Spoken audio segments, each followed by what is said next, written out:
It's more of like media driven. You know what I mean? The way things are now is media driven. We'll get into it. You'll see what I mean. I'm not looking to like rehash the same shit. Then we got NFL review preview college review preview. Got Yanks. Got quick Draymond knocks out Jordan Poole. Did you see that? Yeah. It's pretty good shot. That was like 2 weeks ago. Yeah, but the video just came out like a couple days ago. Did you see it? Yeah. Because it's just being talked about in the media right now. Well, it's like the Ray Rice thing. It's like it happened and it's like, oh, that's really horrible. And then you see it and you're like, oh, like, holy shit. Like, because I saw it a bunch and I'm like, God, I think the first time I saw it was today or yesterday. And I was just like, God damn. Like that wasn't just like a love tap. That was I'm giving it to you. So anyway, then we got our bets, 83s. And I have a little something from Peter Richards' baseball game on Saturday. I guarantee you've never seen before in your life. That's what I wanted to post. That's why I wanted to post the pic. I wanted to be able to put the picture up so you could see it, but I don't know how the fuck to do it. I've done it once before. What did I do?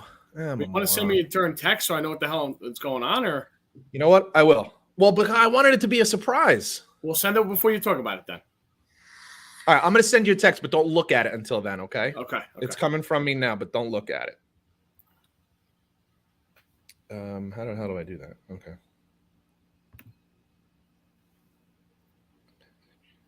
Scott Bracey. Send. All right, so it went through. Don't look at it, though, all right? Okay. Hit record over here. We're on here. Got it. And let's give it a couple seconds. Let it get to 10. And here we go. Right? What's up, everybody, and welcome to Bump and Run. I'm Pete Colasano, joined as always by my dapper friend Scott Bracey. What's going on, dude? Good afternoon, buddy. No firemen in the apartment today, I hope? No firemen today. There was a strange fireworks display that went on last night. So we're recording this on Thursday at 3:30. Wednesday night at 9:15 in Atlantic City, in the middle of October. Big Columbus Day people. I don't know what the hell was going on, but I hear like explosions going off. You know, it's Atlantic City. There are explosions from time to time, you know, gunfire, that kind of stuff. But it kept going on, and I'm like, what the hell? And I stepped outside, and I got to be honest with you, it might have been the most incredible fireworks display I've ever seen. I actually, at one point, I thought somebody had set them off by accident because it just looked like they were all going off at the same time. I've never seen anything. It was like right next to the Ocean Casino. It must have been coming off the beach or off the water or something. I have never seen so many fireworks exploding simultaneously for so long in my entire friggin' life. I've never seen anything like it. It was incredible. On a Wednesday night in the middle of October at 9:15 at night, I'm just like, okay, I'm sure there's some reason. Yeah, maybe there's some grand opening for something, but hell if I know what it was, but I thoroughly enjoyed it. You got a big game coming up this weekend. I'm sure you're a little uneasy about it, excited about it, anxious about it. Yeah, I think all those are fair. Before we get to before we get to like NFL and stuff like that, I have to give you my weekly update on Peter Richards' baseball team that I'm coaching. We are now 4-0. No surprise there, right? Coach of the year. We had a relatively easy game last Saturday, but there was a lot of walks. Those games are so annoying. Like when there's just a lot of walks and you're just like, oh my God. It's very dry. Yeah. But we have like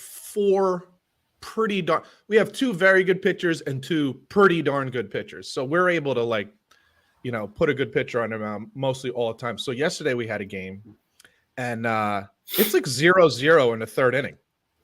It was really unbelievable. And then they had to make a switch and we got a couple walks, couple timely hits, and we ended up scoring 5 runs. The inning ended. So you're only allowed to score 5 runs an inning. The inning ended. Jesus. I know. It's listen. What the hell's going on? There could be innings with 20 if they didn't do that. I'll be honest with you. Even at this age, 11 and 12-year-olds, 10, 11, 12-year-olds, whatever they are. But the inning ended with Peter Richard, my son, hitting a home run. I think it was his first home run, so it was pretty cool. Now, if I'm being honest, it was one of those like singles ground ball through wickets. It was a line drive It was definitely a line drive that went through, but it was like got overthrown at second, got overthrown, and he ends up scoring. You count it when he's a it's little a guy. Freaking home run. Yeah, it's a home run. So Yep. he was very excited. It's his birthday today. So Happy birthday! Like the night before his birthday, he gets a home run in baseball. It's 5-0, and we're like rolling. I have my ace pitcher. He pitched the third and fourth inning, and he pretty much just mows everybody down.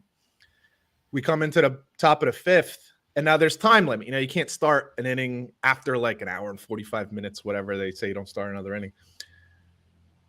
Couple hits, couple errors, couple walks. Next thing you know, it's 5-4. And runners on second and third.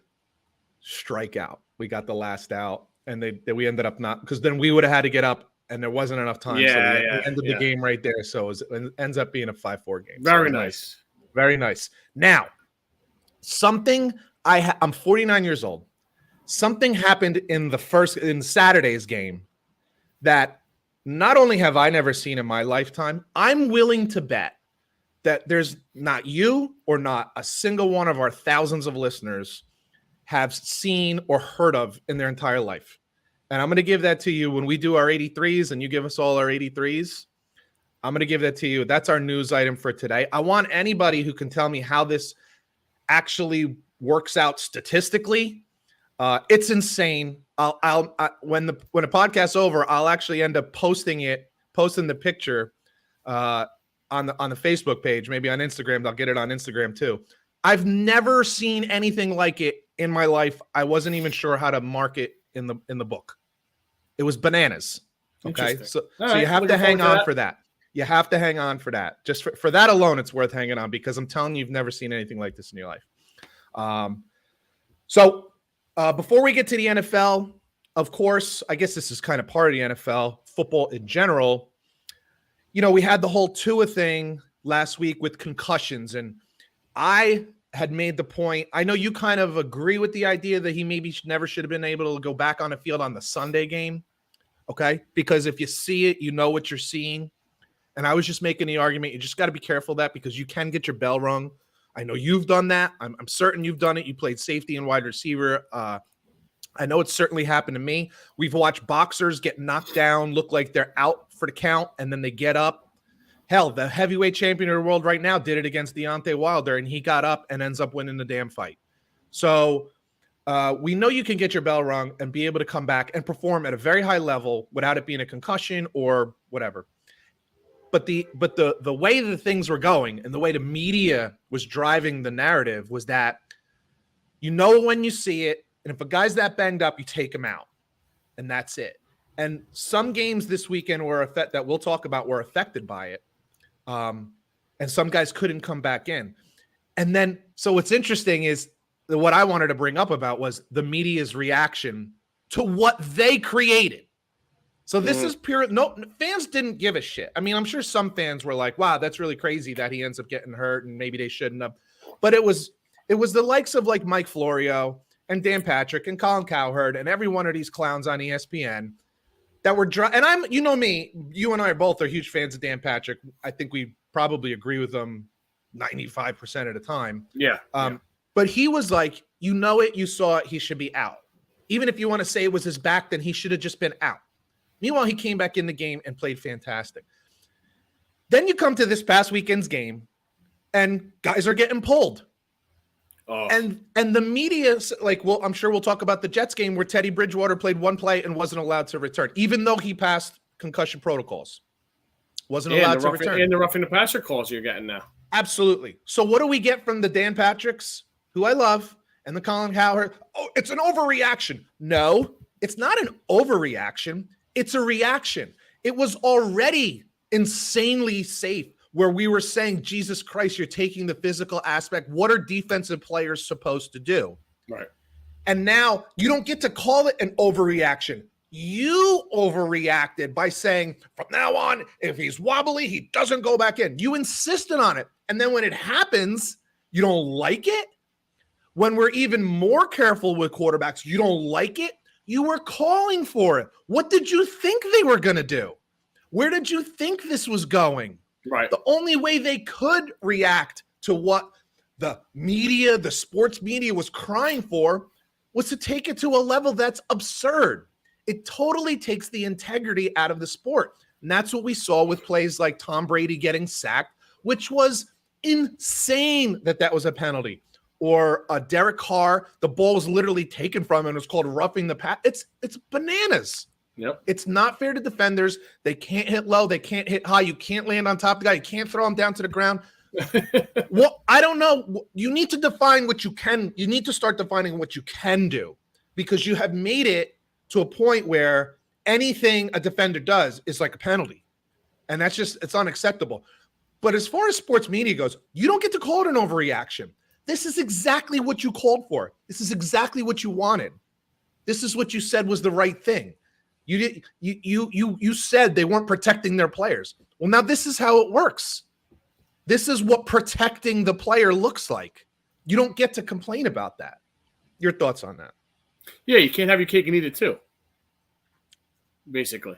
Absolutely. You can't want the physicality of the sport and then say, well, it's too physical, and then say, well, now you're being too soft. You can't keep doing that, dude. These guys are flying. Some of these guys run 4.3, 4.4, 4.5 40s. They're flying at 100 miles an hour, and you want them to what? Like gently rockabye Tom Brady down to the ground?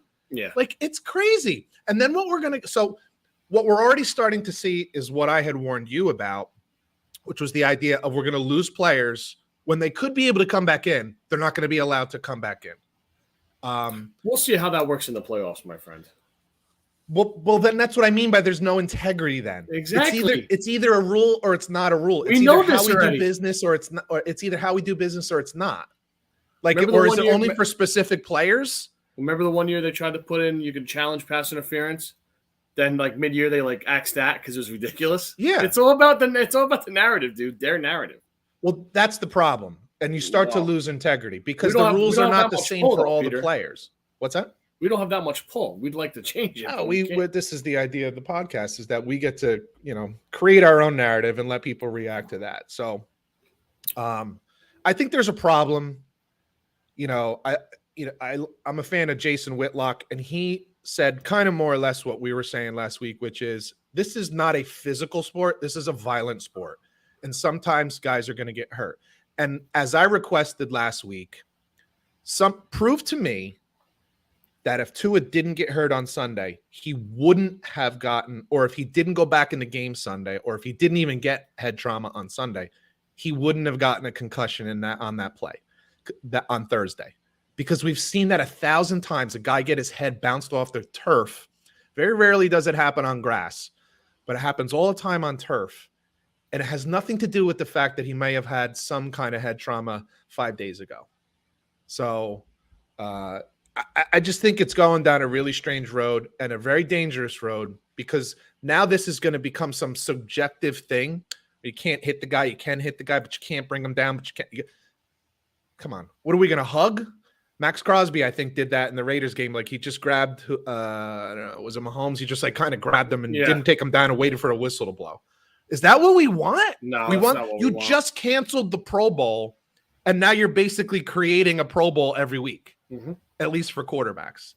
It's insane. I totally understand the league's perspective, and frankly, the network's perspective, that you want starting quarterbacks in games. You want them healthy, right? Because that you don't want to see Chad Henne for the Chiefs, right? You want to see Patrick Mahomes. I get that. But at some point, well, maybe some people want to see Chad Henne, Well, you might, yeah. But at some point, you have to just accept the fact that this is the kind of league where guys get hurt. Yeah, it just is, dude. I'm sorry. And what's the most fascinating about it is we've watched retired players, especially like on ESPN. I saw a lot of this. Retired players that like, oh, these guys have to understand. Your future's in doubt. You're hurting yourself for the future. You want to be healthy. But then when you ask them, what did you do when you were there? Oh, no, I lied all the time. Every single one of them. So it's okay when you did. Every single one of them. It's okay when you did it. But now you don't want these guys to do it? You don't want them to have the same opportunity? I don't like that shit. And they even say, if I could go back, I'd do it again. Like, every single one of them. Every single one of them. So you're a goddamn hypocrite. So it's just bullshit. This is the sport we play. This is what I said to you. I said, we're going to have middle linebackers leaving games and not being allowed to come back in. You're going to need a 70-man roster. The highest level of high school, the highest level of football I ever played was high school. But I got knee, neck, shoulder. I'd do it all again. Of course you would, without even hesitating. Without even hesitating. You would drop to your knees and say, yes. Like, please, yes, let me one game. I would absolutely give like a pinky finger to play in one football game. Like, I absolutely would. So I hope they see what's going on and they tweak this a little better. But right now, it's costing the integrity of the game, and that's not good. That is what's not good. Okay, you can't have Tom Brady being rocked to sleep like a lullaby and call a roughing the passer. It's absurd. It's just absurd. So, all right, let's get into the games. What do we got from last week? Well, we'll start with maybe the snoozer of the last decade. Last Thursday, my Broncos and Russell Wilson did everything he could to blow, and he did. The Colts squeaked by on, I think it was 7 total field goals, 12-9. Yep. Ugly game.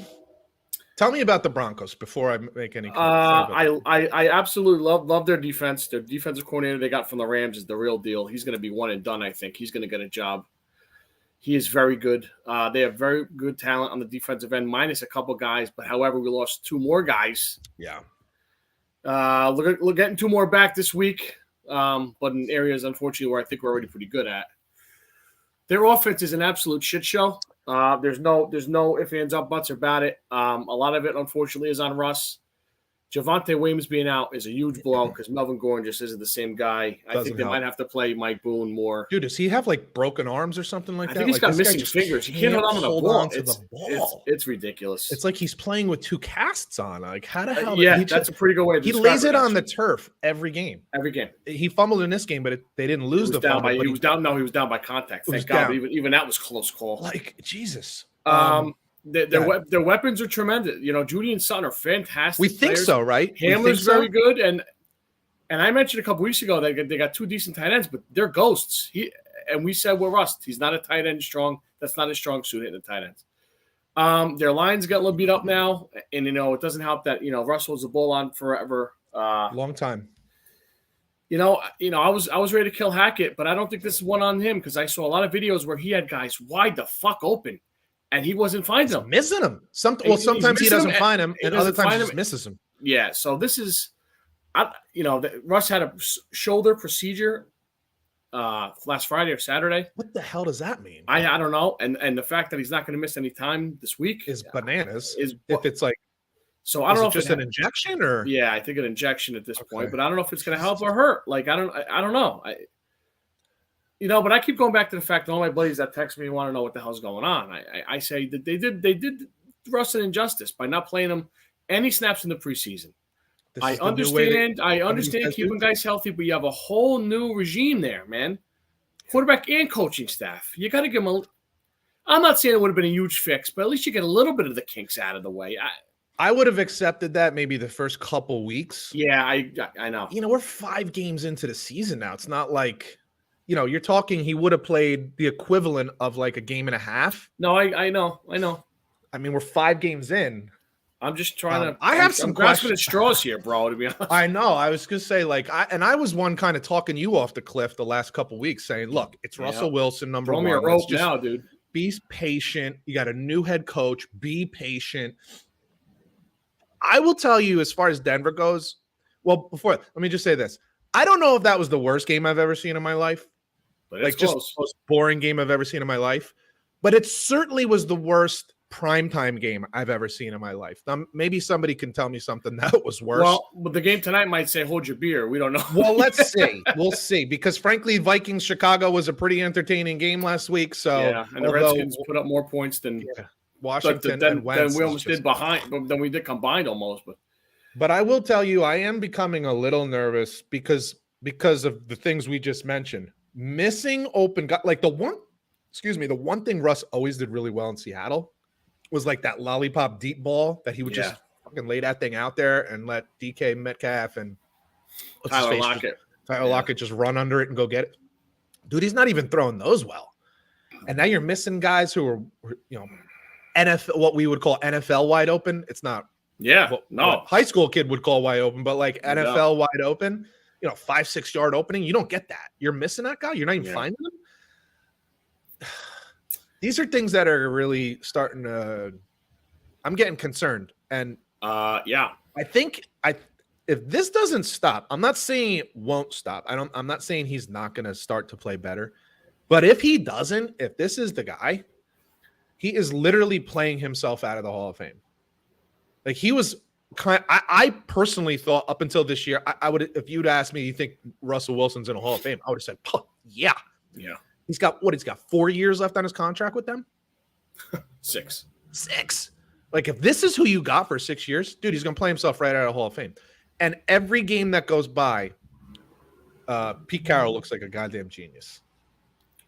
Because Geno Smith somehow is able to smiling that offense. Giddy bastard. Yeah, Geno Smith is somehow able to produce that offense, but Russ, we needed to let him cook. So, anyway, bad game. What's next? Well, I never thought I'd be saying this. The New York Football Giants go into London and stun the Packers. They shut them out in the second half.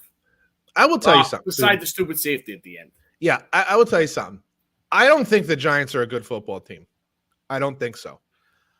What I will tell you that I do know at this point today, they have the right guy at coach. They got the right guy at coach. Yep. That I know. I don't need to see anything else. I know they got the right guy at coach. You got two teams in New York. One, to me, I think the Jets are infinitely more talented than the Giants right now. I don't know that they got the right head coach. I know that the Giants have the right head coach. Yeah, I think that's clear. I know that. I have been. Of all the rookie coaches, first and second year coaches, you could even say he has impressed me the most. This team is not. I have a question for you. I'm glad you brought that up. I have a question for you. I want a quick answer here. If you had the choice of Daboll or Staley, who are you taking? Oh my God, come on. It's not even close. Not even close, right? I think Staley's going to be fired at the end of the year, dude. You texted me at the end of that game. He did it again. We'll get to that in a little while. Jesus Christ. He should have been fired at the end of that game. I mean, dude, that's not even a question. That's not even a real question. I mean, without hesitation, yeah. It's nuts, right? It's nuts. You know what's scary is I think if you remember last year, I was hoping they were going to hire Daboll. I was hoping the Jets were going to hire Daboll, and it just with Buffalo being in the playoffs as long as they were. When we did our list about coaches, Denver, he was like first or second on my list. I wanted him too. Yeah. I wanted him too. So, but it's a big. I just want to say it's a big win for the Giants because it's enormous. It's kind of a big underdog. No matter how you put it, it's a good win. Nobody expects you to win, and you go in there and win that game. It's a nice win. No, it's a good one. Speaking about good segue for Daboll, is ex-Stompy Grounds Bills whack the Steelers, and the Steelers have again. We say it for the third week in a row. Issues on top of issues. Dude, first of all, fucking mercy rule. Like, I think McDermott literally put the brakes on. Oh, like mid-third quarter, dude. He just shut it down. It was embarrassing. That's as bad, for all our Steelers. What Allen throw for 370 in the first half? Dude, he averaged 20 yards per completion. That's 98 yards to start the game helps too, but that's saying but that wasn't the only one. There was I know. Chuck downfield. My God, no, that dude, and then Tomlin looks like a deer in headlights at this. Yeah, point. Let's just say that that streak of not having any losing seasons. You know who really owns that streak? Ben Roethlisberger. It wasn't Mike Tomlin, folks. I hate to break it to you. I'm not saying he's not a good coach. Don't get me wrong. I'm not saying that, but Ben Roethlisberger had that streak, just like Tom Brady is why they won 7 championships in New England. Correct. You got to have the horses, people. You got to have the coach too, but you got to have the horses. What's the old phrase? It's the Jimmy and Joe's, not the X's and O's. Of course. Pittsburgh's in trouble. Pittsburgh is in trouble, and while Buffalo still has some things we talked about like last week, winning close games. God damn, are they explosive? And they got the best scoring defense in the league. So. Good luck with that. Huge game coming up this week. I know we'll get to that later. Speaking of Bill Belichick and the Patriots, they shut out the Lions, and Jared Goff looked like Jared Goff. I don't even know what to say about this one because a week ago we were talking about how Detroit is the highest scoring team in the league, averaging 35 points a game. They've done it against some decent teams too. They've done it against the Eagles. And with their stars out of the football game too. Yeah, so to get shut out, I mean, whoa. On top of that, I don't even remember the guy's first name, but his last name is Zappi, starting at quarterback for New England. Bailey. That's right. Bailey Zappi at quarterback for New England. And you're giving up 20 plus points? From? Hell. Western Kentucky. Nice. That a boy. Like that one? You're welcome. All right, go ahead. I'll give you ugly. That's ugly. That's his battle loss. And if you saw Dan Campbell after the game, he was like, we just hit rock bottom. Dude, you've been at rock bottom for 30 years. What are you talking about? You just hit rock bottom. You won 3 games last year. You're at rock bottom and you brought shovels. Now you're digging. Oh my God. Yeah. I'll let you have the floor here. Coach Staley and the Chargers squeak by the Browns. Major problems. I just, you know what's funny is we've been talking about this for weeks now. Defensive coach. I think he's a smart guy, but you can't make the offensive calls right. What the fuck are you doing? I guess if you want to make that call, so explain what he did exactly, because I don't remember exactly. We went for on fourth down. So it's fourth down again. Like where? Probably midfield. I'd probably say Cleveland's 42. Okay. It was on their side of the field, but it wasn't. And you're like, up by what? Up by 2? Up by 3? 2. Pooch that fucking thing. Get that thing inside the 10. Let them go 60 yards. Right. Whatever it was. So if you're playing Kansas City and you don't want to give Patrick Mahomes the ball back, this is why analytics is bullshit. Yep. Okay. You're playing number 914. Yeah.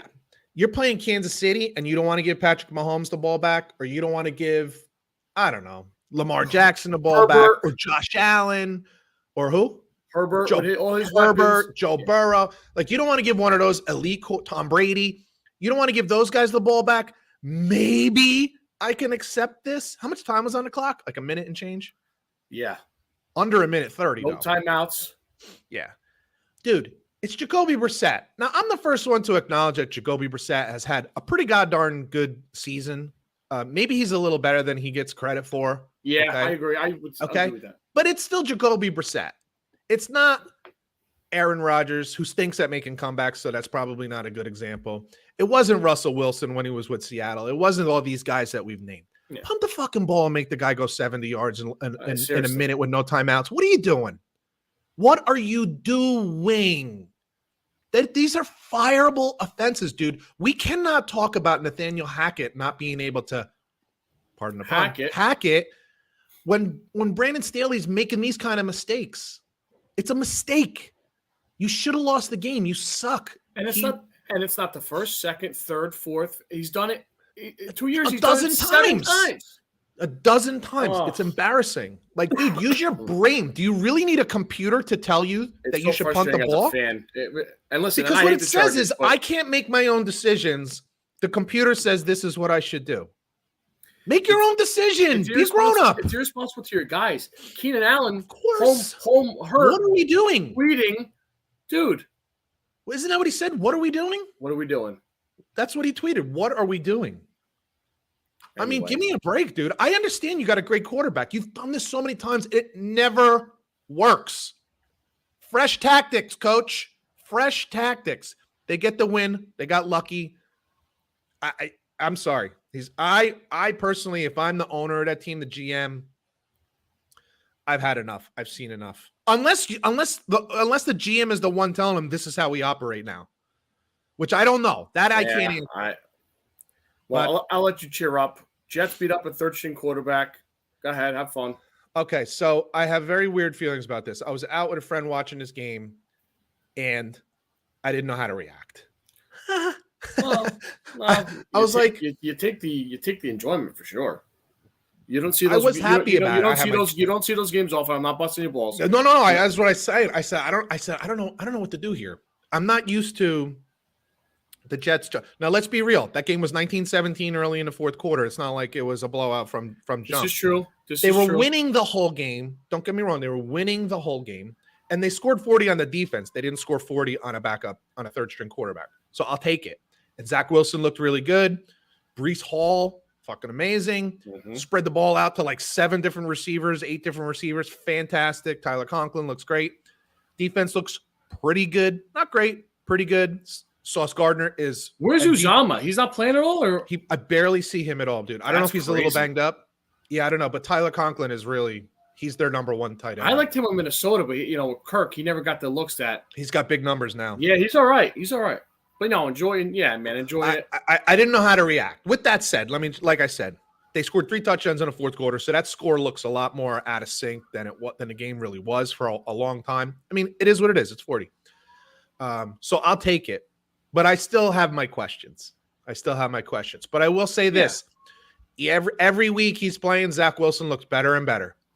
And you see his teammates. That's what you want to see. That's what I want to see. And what else I'm starting to see. I'm with you with Salado. I don't know if he's the guy. Well, this is what I was going to say. What I'm starting to see is the team kind of taking on his personality a little bit. Well, he's finally starting to show it more. He was too buttoned up in the beginning. Yeah. Be yourself, dude. Don't try to be Belichick. Don't try to be Shanahan. Don't try to be anybody else. Don't try to be anybody else. Be yourself. That's why you got hired. Be yourself.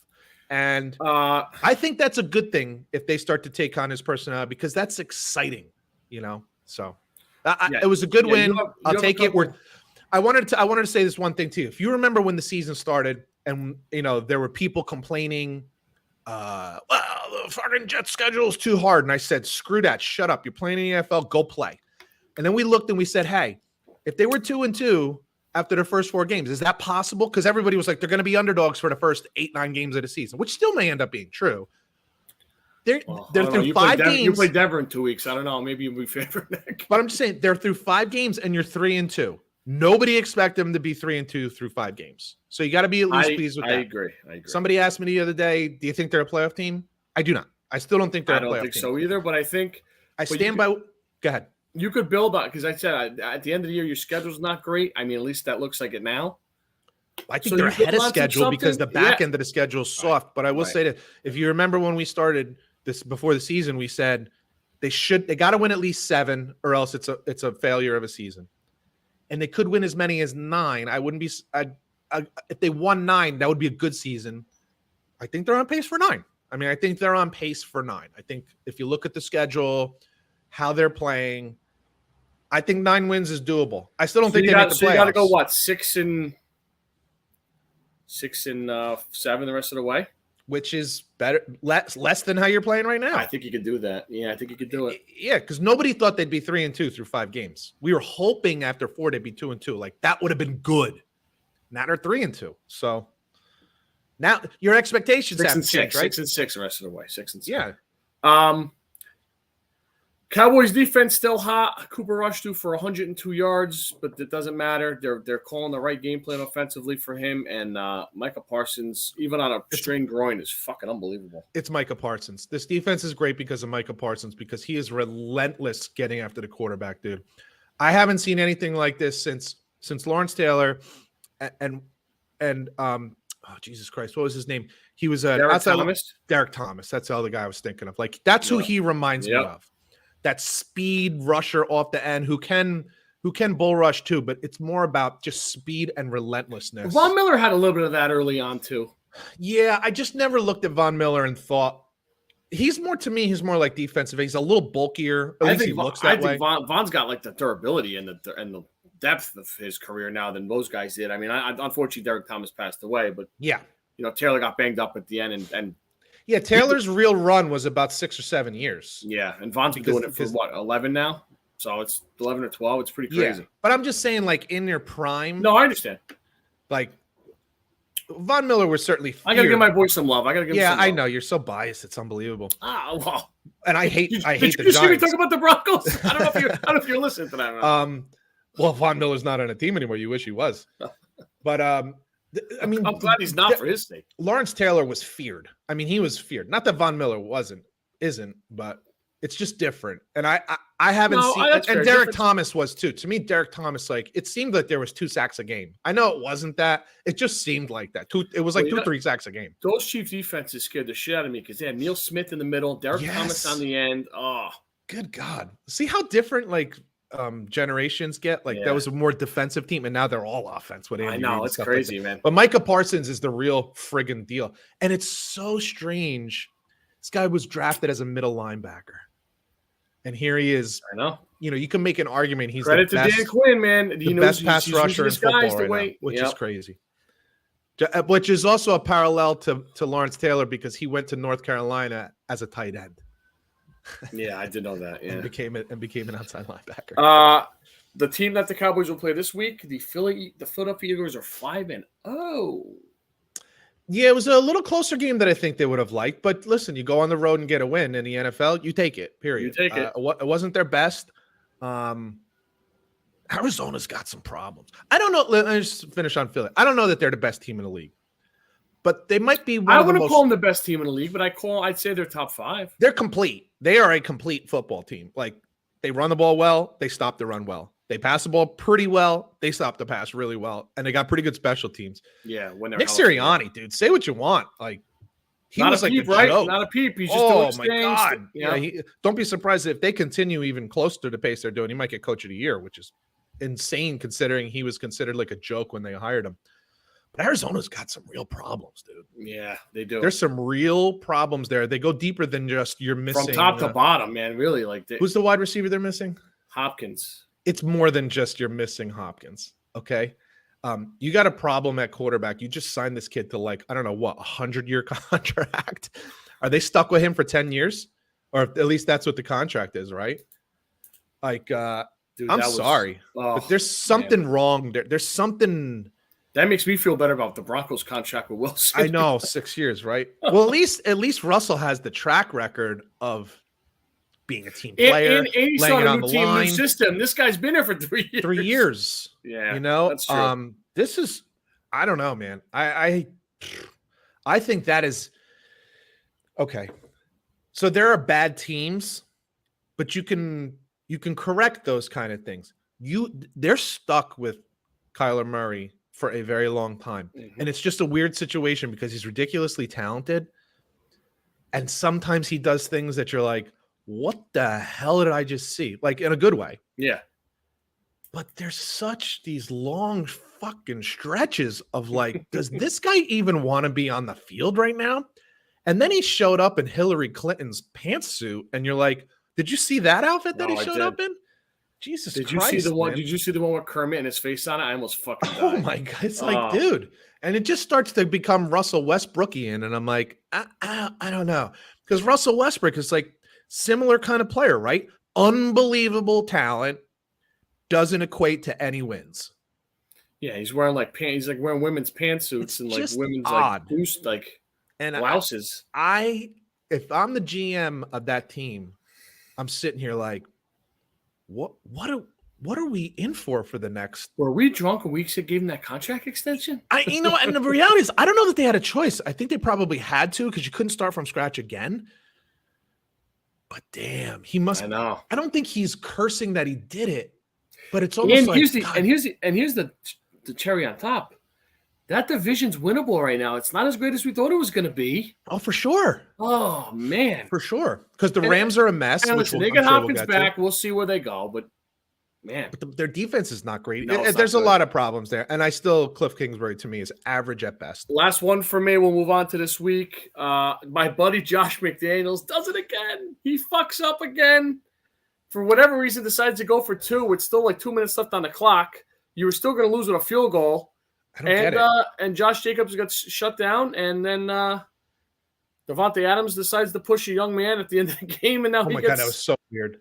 I don't think it was as bad. I think he had his head down, and a guy just kind of popped into his field of vision. Yeah. I don't know that he needed to push him. Pick him up and do like the like. I don't know that you needed to push him like that, but strange decision. Strange decision. It is so funny. You play this entire game and it all comes down to like one decision. Like everything else he did in that game as a coach didn't matter because that was such a bad decision. It was such a poor decision. And yeah, whatever. Well, I don't know what else to say. I mean, it's as simple as that. It just sucks that like the Chiefs don't need any breaks and you're giving them breaks. You give them breaks. Like it just take the point. I know. Yep. Anyway. I don't know what you thought. What do you think he was thinking? I don't know. The advantage. Me and Chris were texting. What are you gaining? Like, what's he doing? Like, what's the? What was the point? Like, what was your purpose in that? Like, what are you gaining by going for 2? couldn't stop the Chiefs from the mid-second quarter on. You couldn't stop the Chiefs. Now all of a sudden you're going to stop the Chiefs. Come on. It's just weird. Just weird. No. This is the problem. Like, I don't know if that was now you put so much pressure on your defense, dude. Just like I know. Is this an analytic? Was that an analytics decision? You said it was. I think I heard it's just like, come on. You just got hired to one of 32 jobs on the entire planet. You can't make a decision on yourself after all your own shit you've done in the past, dude, and you still got a job. How many Super Bowls you've coached? I mean, playoff wins. What you did to the Colts? You need a computer to tell you whether or not to go for 1 or 2 at the end of the game against the Chiefs? Like, I just don't get it. I just don't fucking get it. I just don't get it. I'm sorry. Like, is that the question that you don't want to answer? And yet, well, why'd you go for 1? Analytics say go for 2 there. I don't give a shit what analytics think. You think Andy Reid is sitting there wondering what analytics think? There's more to it. We've said this so many times. These are people. You can't analytics people. There's a difference between playing against Patrick Mahomes and playing against Cooper Rush. There just is. You don't make the same decisions against both those guys. You make very different decisions. What the hell is wrong with these guys? And yet the Raiders' one win is the Broncos. So what the fuck? Oh, it always comes back to that. I'm just making fun of my own team, Bob. What games are coming up this week? We'll start with a weird game here. The 2-3 Patriots at the 2-3 Browns. This is a weird game because I tell you, Bailey Zappi's playing all right for the Patriots, and we just mentioned Brissett's pretty good with the Browns. The Browns are like maybe a weird 2 plays away from being 4-1. You're absolutely you guys, right. And then last week, you're absolutely right. So they should definitely have at least one more win against the Jets. Yeah, like that should have been a win. I mean, they had that game in hand with less than 2 minutes left. For Christ's sake, 2 touchdown lead with less than 2 minutes left. So you got to win that game. But it's an intriguing game. I might have a little something to say about this one in the podcast. But I'll just say I don't know how much faith I have in Bailey Zappi going forward. Fair. It's one thing to do it against Detroit. They also might get the bald fella Hoyer back this week, so I don't know. Ooh, yeah. 0-12 in his last 12 starts. That's exciting. Ex Cleveland Browns. Yeah.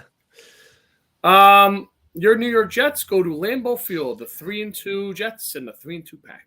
Okay, so this to me is like a real test. I know the Giants beat Green Bay last week, but that was in London. That's just a weird scenario. There's no real home team or away team, and it was just odd. And let's be honest, playing Green Bay in London is a lot different than playing Green Bay in Green Bay. A tad different, yes. So here's what I'm looking for. Of course, we want to win the game. And I would never say this as a coach, okay?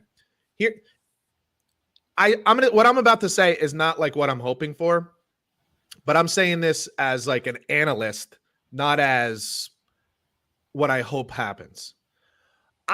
Because I try to be honest here. I'm still not sold on the Jets. Okay, let's keep it real. We just mentioned that loss against Cleveland. That win against Cleveland, it was bananas. They scored 2 touchdowns in the last minute and 30 seconds because of an onside kick and some nonsense.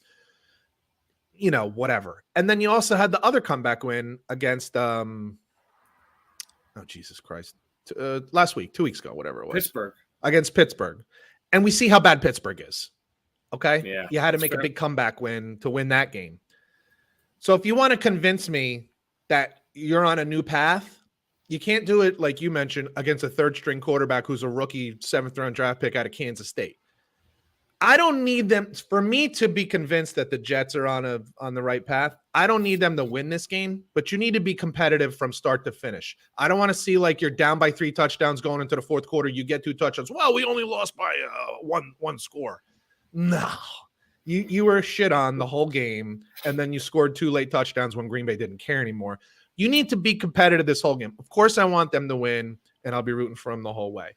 But you got to be competitive with a good team the whole way to convince me. Listen, the Giants beat them, so you at least need to be competitive with them to show me that you're on the right path. Yeah, you really are getting. I hear you. The 4-1 Vikings go to the Tua-less Dolphins at 3-2. You have any idea how long he's going to be out? I don't. I think this is probably going to be it for him. I think just for like you talked about last week, the image standpoint. He's throwing. He's at practice this week, but they ruled him out for the game. I don't know what's going on with Teddy. You might be getting Mr. Wildcat, Skylar Thompson, or whatever his name is again. Yeah. Listen, we like this Vikings team going into the year. We thought O'Connell was going to really straighten this team out, and so far, it looks like they have. I was a little nervous in last week's game against the Bears. Yeah, they blew a big lead. They had a comfortable lead. They took their foot off the gas, man. That worries me because I don't know if that's the new coach or if that's Kirk Cousins or if that's just Viking culture that they're still trying to overcome. I didn't like that very much. But let's be honest. But they didn't blow it. They didn't blow it. They won the game. And if it's Teddy or if it's the other kid from Kansas State, you got to win that game. Like you just got to win that game. If you're really one of the elite teams, you got to win that game. So that's what I'm thinking with that one. And then they go to 5-1. And they win that game. They go to 5-1. Listen, I think they're in first place in the division. Yeah. And if anybody plays Green Bay tough, it's the Vikings. So it bodes well for them if they can. Yeah, and they already got to win over them too, which is nice. Right, huge. A weird game here. 2-3 Bengals at the 2-3 Saints. Saints have had a ton of injury things. They're hanging on by a thread here. Quarterback, running back, receiver. Your boy Michael Thomas is out again. He was out last week. I don't know what happened to him. If he wanted to sign for $500,000, I'd probably say no. I would agree. Sometimes you got to look at it with your eyeballs and like, no thanks. Yeah, come on. I don't need analytics for that. Bengals played tough at Baltimore last Sunday night. That game could have gone either way. I don't call it a good loss. So slow though. They do. They're just, the problem with the Bengals right now is that they're kind of like an all or nothing team. Like they're just they win with big plays. They're not really sustaining many drives. I mean, they got such nice athletes that it's like, boom, one play, 70 yards touchdown. Boom, one play, 45 yards touchdown. Like they're not getting these like long system. But then they'll go like 4 or 5 drives with 3 and out because they just don't get the big plays. They're still not protecting Burrow. Great. The run game is not where it even was last year, which is a little concerning. It's not even close because I have mixed it in one of my fantasy leagues. And I'm like, what the hell's going on with this guy? That's a bit of a concern. So, but I think they're the desperate team here. Like, look, they were in the Super Bowl last year. I do see them fighting. They don't look hung over from last year, but they do look a little like discombobulated. It's just different. It's like punch drunk. They look a little like staggering. Like they just haven't found their way yet. But I see them playing hard. They're certainly playing hard. It's not like they're mailing it in or something like that. So I think they're the desperate team here because I'm sure they still believe that they're a Super Bowl contending team. So that's what I think. That's what we'll see. But they got work to do. We will go to the Meadowlands. The Ravens play the Giants.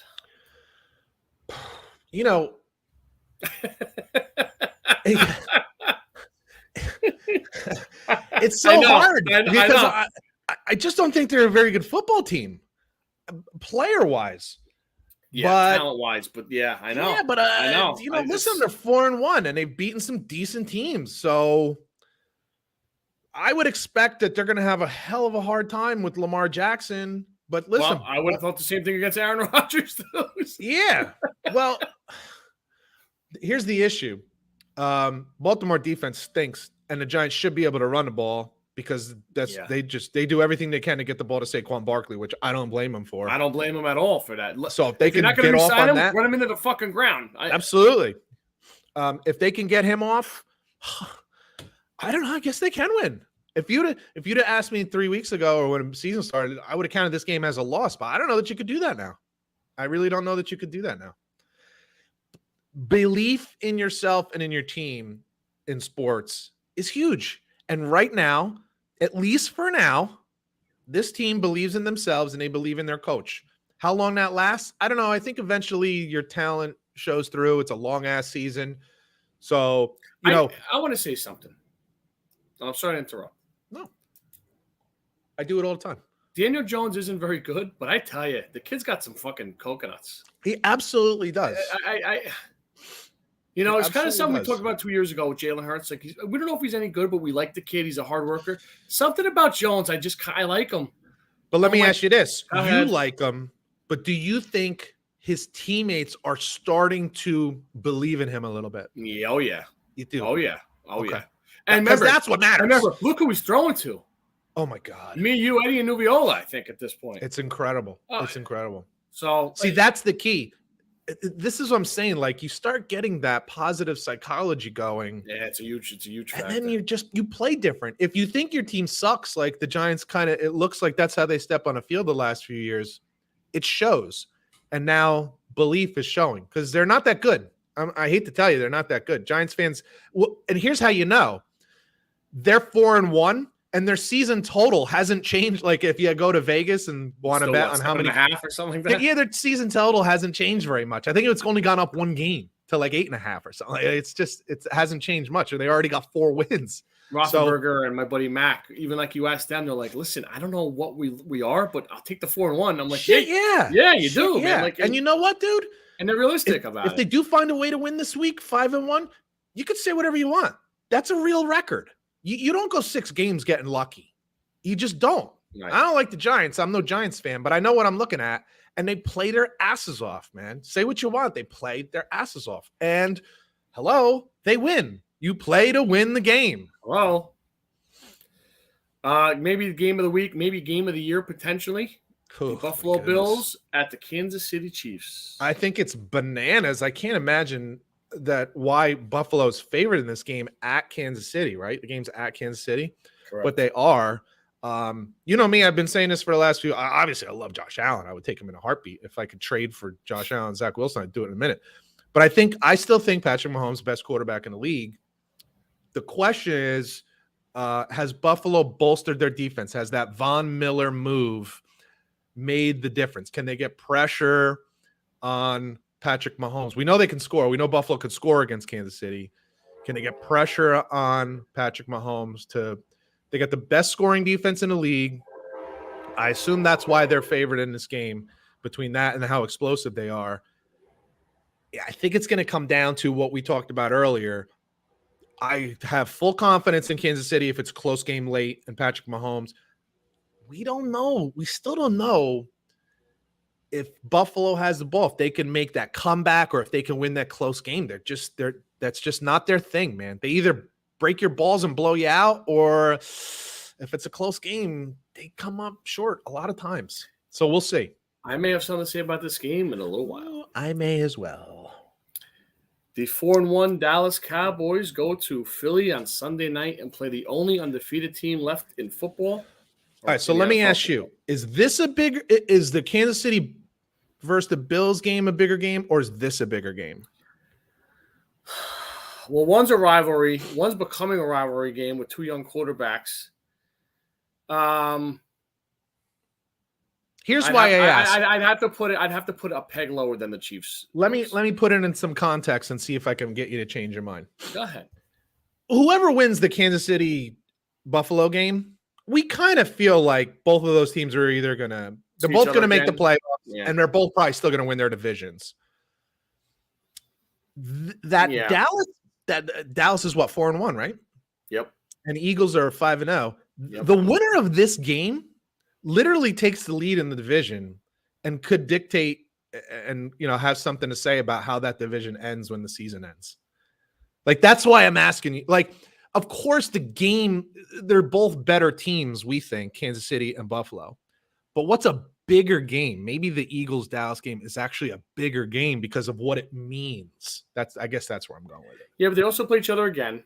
True. That's true. Yeah. That's true. And I also will say this, and here's why it also may be the KC Buffalo game might be bigger. Can Buffalo really sustain losing to Kansas City again? I know. I thought that too. Psychology, baby. Psychology. I mean, really? How about this little tidbit for the Cowboys? They've played all 3 of their division teams on the road, so now they all get them coming home later in the year. That's fucking with huge, Dak dude. back.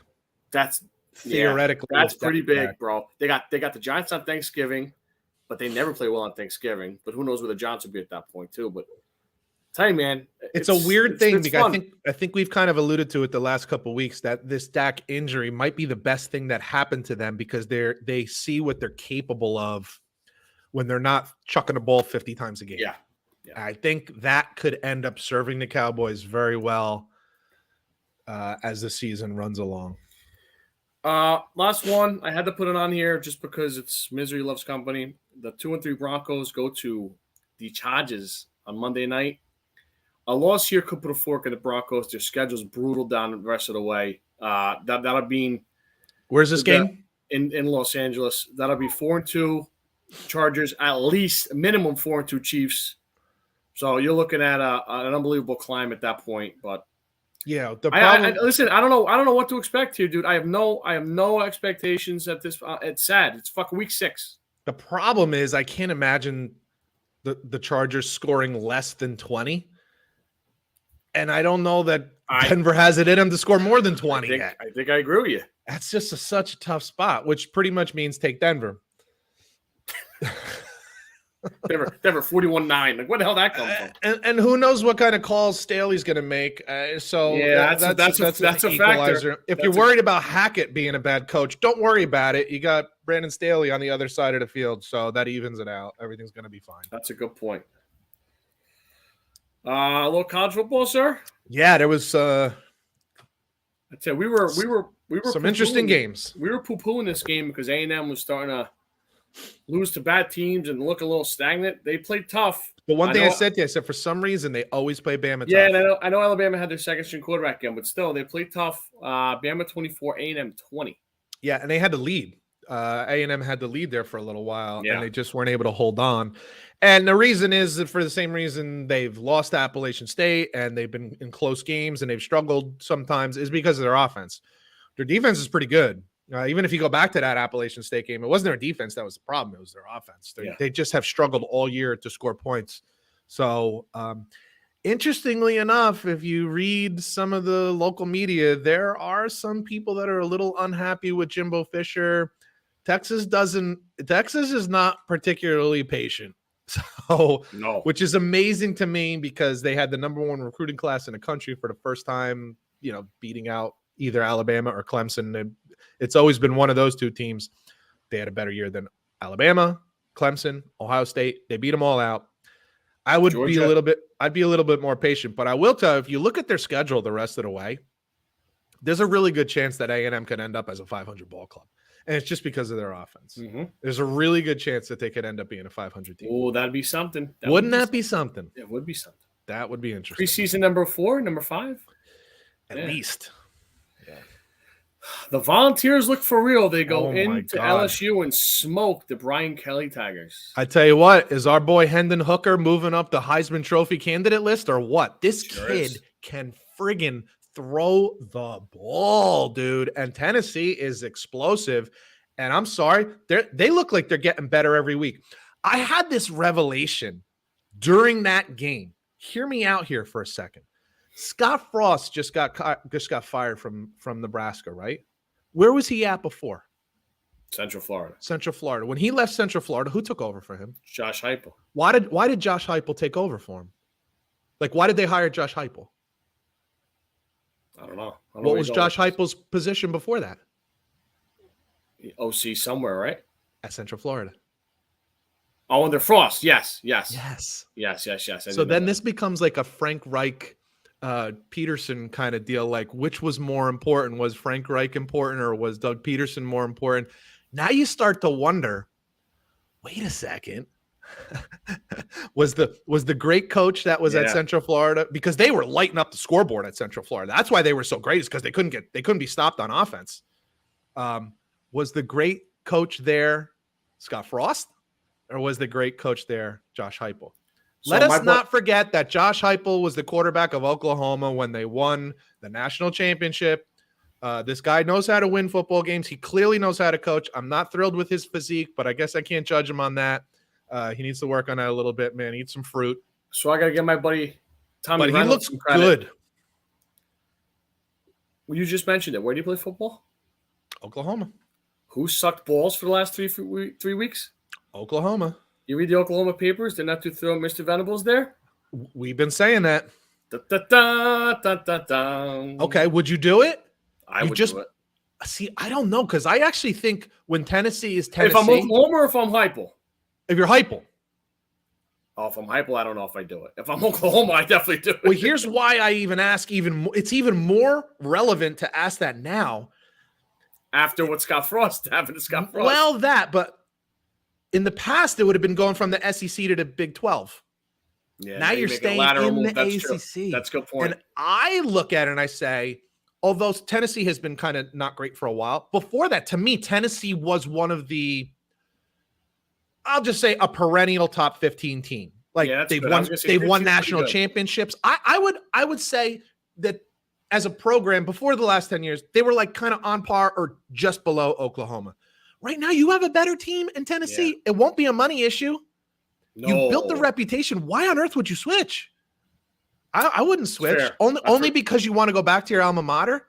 I don't know, man. You've built something strong here. You've done something that 3, 4, 5 coaches in a row weren't able to do. I don't know that it's just so easy that you just walk. If they were still in the Big 12, it'd be different because you could win a conference championship every year. But I'd stay right where they are. There's unlimited funds. Not that there's not unlimited funds at Oklahoma, but you know what I'm saying. You built this thing. Orange is a very slimming color, so he can use that too. But they look really good. I don't know if they're going to be good enough on defense to stop Alabama this coming week, but goddamn.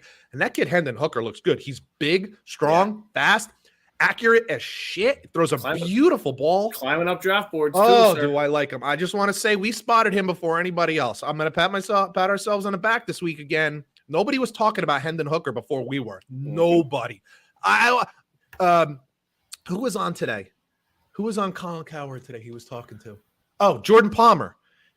Colin Cowherd started asking him about Hendon Hooker. He didn't even know how to say the kid's name right. This guy gets $6 million. Colin Cowherd gets $6 million a year from FS1. He didn't even know how to say Hendon Hooker's name right. We were talking about Hendon Hooker 4 weeks ago. Just want everybody to understand that your guys here, your boys here, we know what we're talking about. You'll hear it here before you hear it anywhere else. I promise you. You keep drinking that bourbon. You deserve it, sir. It's fantastic. So UCLA, it's very smooth.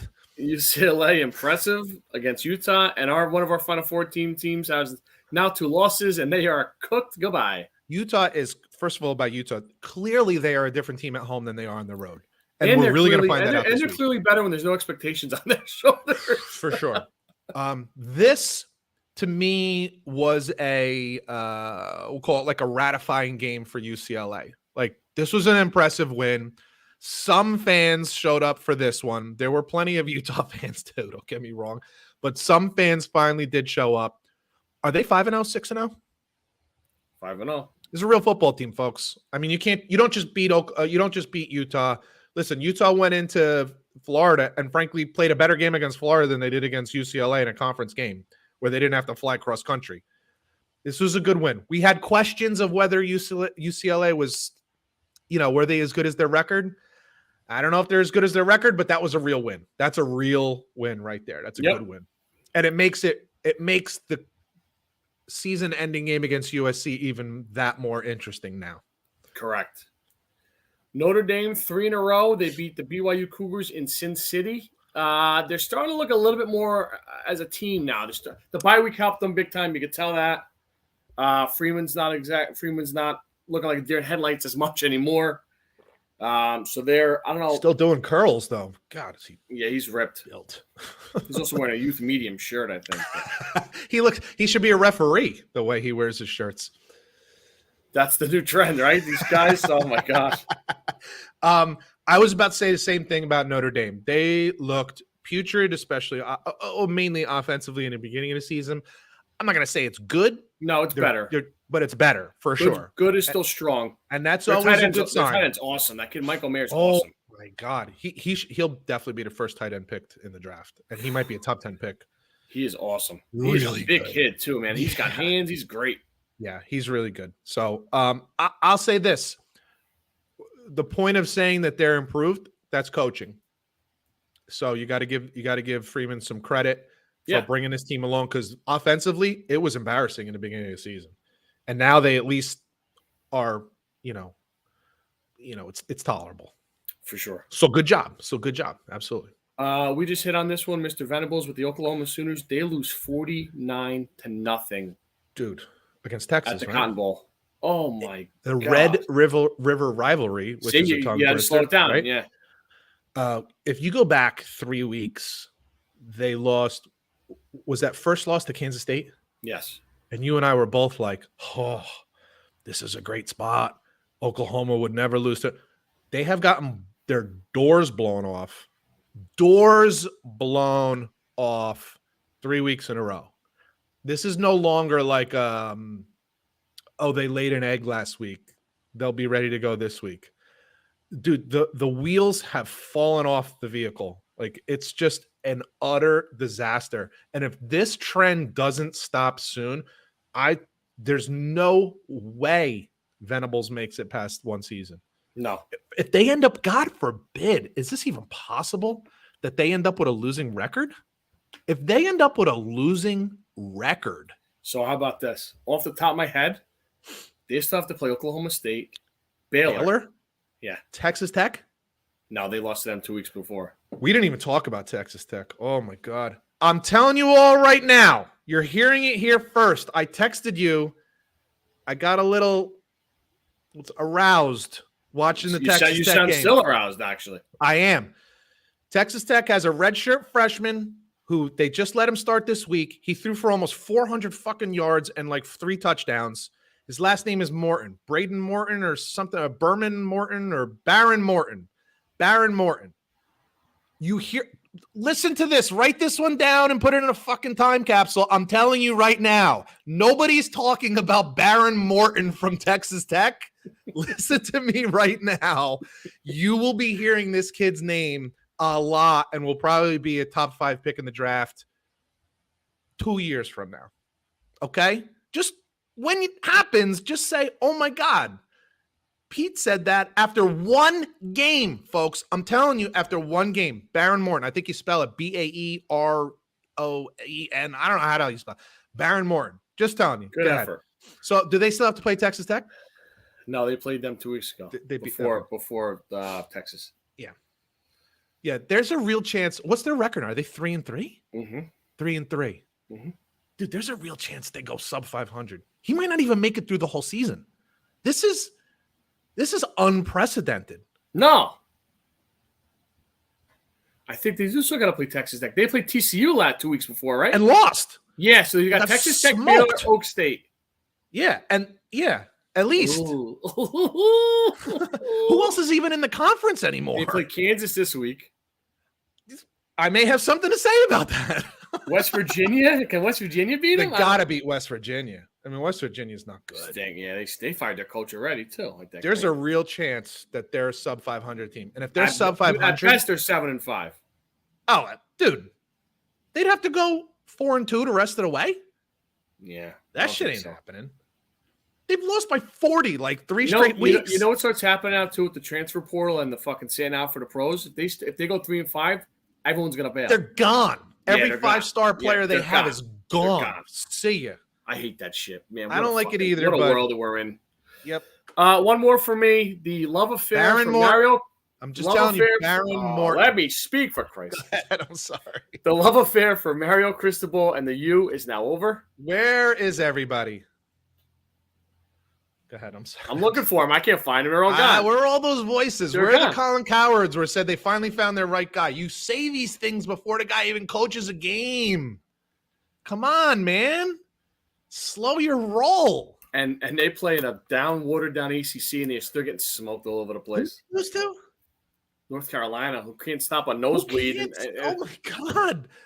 They can't stop anybody. They give up like 40 points a game. Maybe more. Dude, they gave up 40 to Notre Dame, who can't score. Like, that's how Notre Dame – that game is how Notre Dame started scoring this season. They played North Carolina. App State just scored again on them fucking 10 seconds. Oh, my God. It's embarrassing. Like, dude, Miami's bad. I want them to be good. College football will be better if Miami and Florida State are good. We want them to be good. They stink. It's a bad team. This might be another 500 season for them. Bad loss. Stink. All right, let's go on to week 7. I can't believe we're halfway home. Well, by the way, Florida State was winning 17-3 or something like that against North Carolina State, and end up you don't even score in the second half. Remember when you asked me, are they back? No, you're not back. You can't do that. I might have something to say about them in a little while. We'll start with the big game in Ann Arbor. Oh, my God. Noon on Fox. I feel like they have to name the Fox pregame show to the Ann Arbor tailgate at this point. I know. That's Number what Joel 10 Platt was saying. He's like, I feel like I'm part of the Wolverine fan club at this point. Number 10, Penn State. Number 5, Michigan. Now, I'm going to say this, but I think Michigan's going to win the game. This is a bad matchup for Michigan because what they want to do on offense is what Penn State defends well. I disagree. Go ahead. I'll let you explain. Go ahead. You go. I think they have a better pass defense than run defense, and obviously we want to run the football. So I think they can stop the run. I think they could stop the run, but they haven't played anyone like Michigan's offensive line yet either. Well, that may be true. And I will also say, if you would have told me after week 1 that Penn State would even be in this position, I would have said, hell no. If you remember back, they struggled against Purdue. Yep. You could actually make an argument that they probably should have lost that game, or at least could have lost that game. So I'm a little surprised that they're here. But the other side of it is Michigan hasn't exactly played fantastic the last couple of weeks, but I think they do this a lot. Where I want to take, dude, they do this shit. It drives me fucking crazy. They don't show much against team, and I feel like they play with fire too much by not showing much against these subpar teams. I'm finally happy some writers in Ann Arbor let them have it this week. They let the offensive coordinator go, listen, go blow these teams out. You look very, very dry. You look very I get why you're doing it. You don't want to show much, but you just got to be careful you don't lose the goddamn game. I agree, dude. I totally agree. With that said, I think Michigan should win the game, but I'm surprised that this is the marquee game that it ends up. I tell you what I'm nervous about is from Michigan's defensive standpoint is stopping their run game, because we were talking about James Franklin not having a run game for a couple of years, and he's got one now. Yeah, and Michigan's been a little bit. Their DC's another thing that Michigan's DC's been a little bit slow to make adjustments. Yeah, and it's worked out because they've either been tied or up at the half. I'm curious to see if they go down in at the half. Can they generate that same momentum, stops, and come back from behind and win on both sides? If this game was at Penn State, I'd be a little more concerned. Whiteout, I'd be shitting my pants. I'd be a little more concerned. I think in the big house, I think Michigan wins this game. They're doing a maze out too, but that's something better at night. You got to wear and then it's a day game. Noon. Yeah, it's kind of tough to do that shit in October and in bright. Michigan too. Yeah. You got to everyone wear yellow. Yeah. Like the yellow's not exactly when it's sunny out. What everyone has in a closet, like when it's 6:58 and rainy. Are you gonna wear yellow ponchos? Is that what you're like? I don't know. It's just weird to me, but I hope it works out. They're trying. I have a buddy that's actually going. Oh, nice. The 4-1 Golden Gophers go to the number 24 ranked Fighting Illini. Illinois is ranked for the first time in 12 years. Brett Bielema, it just goes to show you how important coaching is, maybe more than any other sport. It's important. It's so important in football. Brett Bielema has taken a team that has been a perennial loser, and now they're not only competitive, but they're competing for, I guess you could, they're starting to compete for the division, half the division of the conference, right? The West. Yep. So, but yet they're still underdogs. The game at Minnesota. It's at Illinois. It's at Illinois, right? Yeah. And Minnesota had a clunker last week where they were kind of expected to win. I would expect them to come back and play hard, play strong. But it's at Illinois, and it's hard to win on the road against good teams. Yep. So if they are a good team, if Illinois is a good team, if they're improved, and I do believe they are, that's a tough spot for Minnesota, especially as a favorite. Like, wow. Yeah. Number 3, Bama at number 6, Tennessee. Yeah, this is what we're kind of waiting for. God, it's hard for me to jump on Tennessee in this game just because really what I'm talking about is reputation, right? If you just look at how these two teams have been playing, Tennessee has been way more explosive offensively. But Alabama's Alabama. It's freaking Nick Saban. In these big games, they often find a way to play better defense too. Their defense, seems to me, always steps up in these big games. So I think it's a really tough spot for Tennessee. But I tell you one thing, I'll absolutely be rooting for Tennessee because I like chaos. First of all, I want chaos. I want Alabama losing. I want Ohio State losing. I want Clemson losing. I want them all losing a game so that we show the total hypocrisy of the system that's in place. But I don't know if Tennessee's quite there yet. But if they did win this game, I don't know if Bryce Young's going to play either. So that's another factor you got to look around. I tell you what, if Tennessee's going to play offensively like they've been the last few weeks specifically, yeah, Holy shit. It will be fun. I will be watching that game. That I can promise you. That game will be on lock. Another good one in the Big 12. Number 8, Oklahoma State at number 13, Texas Christian University. Okay, so you had asked me before if Gundy is an underrated coach. So I looked it up. I think he is the 8th of active coaches. He's the 7th or 8th most winningest coaches that are currently active. Makes now, you sense. think of some of the guys that are out there, because I had mentioned about Mike Leach. Mike Leach is the 6th winningest active coach in college football right now. So do you know what? So like Saban, Frank Solich is hiring him because he was at Nebraska and he's been at Ohio for so long. Like it's, but that's not a real guy. Saban is one. How about the guy Utah? Winningham up there? Whittingham was on that list. Debo is on that list. I'm missing a guy. Oh, Dabo Sweeney. Yeah. Yep. Dabo. Jimbo's not on it, is he? I don't believe he was. He just doesn't have. He hasn't been a head coach long enough. I'm missing a guy. That's like obvious, aren't I? Mike Leach was on that. Gundy was on that. James Franklin, no. Nope. No way. Kirk Ferentz on it? Kirk Ferentz is on that list. That's the Good guy call. I was thinking of. Yeah. Wow, that's pretty impressive, man. Yeah. That's pretty Gundy's impressive. a really good coach. Gundy's a really good coach, and they find different ways. And now they got their quarterback is a little less of a wild hair. He's not constantly like taking wicked, ridiculous chances. That's a good football team, dude. You know what? I really can't wait for. I can't wait till they play Oklahoma because they always have these good seasons and then they come to Bedlam and they get beat. I know. Like, except last year, they finally did it. Yeah. You know they're going to want to put 70 on the board. Gundy's probably selling. He's probably joining plays right now. Oh my God! If they can get 100, they would. Weird game in the ACC. Number 15, NC State squeaked by your nose last week. Number 18, Syracuse. Where'd this come from? Where did Syracuse come from? Are they undefeated? They got one loss. They're undefeated, right? They're undefeated. Yeah. Yeah. It is funny how some teams will just sneak up. Syracuse has a history of being a successful football team. McNabb went there and they were a really good team, but they've had Marvin Harrison, but they've had quite a stretch of being mediocre at best, bad most of the time. So it's a good thing to see. Funky place to play. Really good basketball home court, not the best football home field advantage for whatever reason.